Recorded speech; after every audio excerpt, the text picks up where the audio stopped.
Imagine this, a patient with an LDL so low, it was literally negative 61 milligrams per deciliter. And yet, he still had a heart attack. How is that even possible?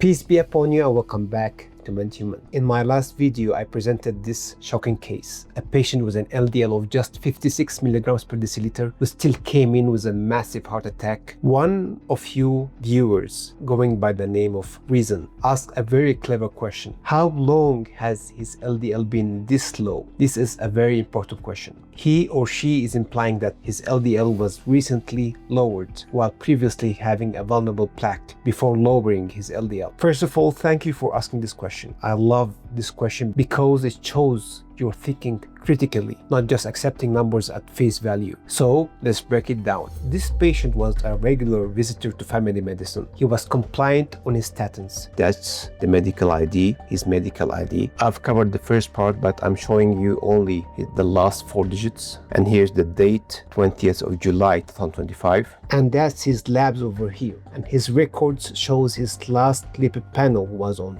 February 25th, 2025. Now, here is the shocking part. His LDL wasn't just low, it was negative. That's right. His LDL measured negative 1.6 millimoles per liter, which translates to negative 61 milligrams per deciliter. Yes, by negative. Imagine that. On paper, you might think this man should have been completely protected. But here's what really matters. His triglycerides over here was 1.43 millimoles per liter, which equals 126 milligrams per deciliter. His HDL was 0.89 millimoles per liter, translating to 34 milligrams per deciliter. That gives a triglyceride to HDL ratio of 3.7, a red flag. This ratio over here is a much stronger predictor of metabolic dysfunction and cardiovascular risk. Despite the severely low LDL, his body was inflamed and insulin resistant, and in that environment, even small dense LDL becomes deadly. And here is another patient that reinforces this point. Here are another labs of a 66 years old male patient, diabetic, non-smoker, also compliant on statins, who presented recently with an acute coronary syndrome, a non-ST segment elevation myocardial infarction. This time we had a 2 I've been requesting for months, hs-CRP, high sensitive C-reactive protein. Thanks to our lab,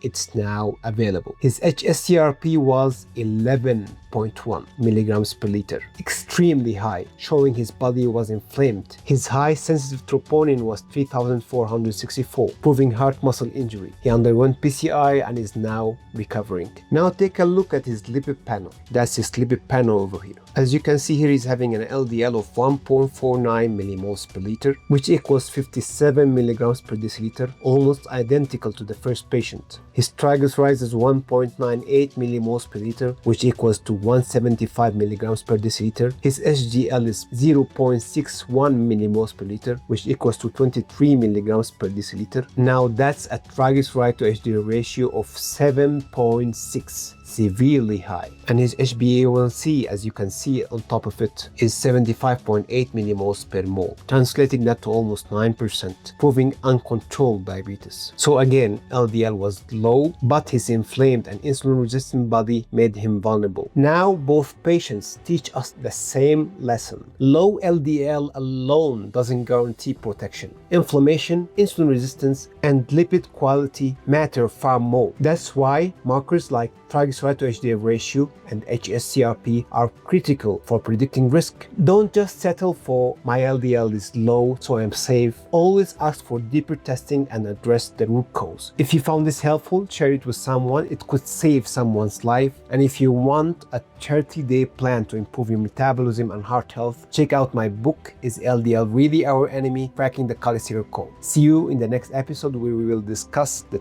truth about plaque regression. Until next time, peace be upon you. Assalamu alaikum.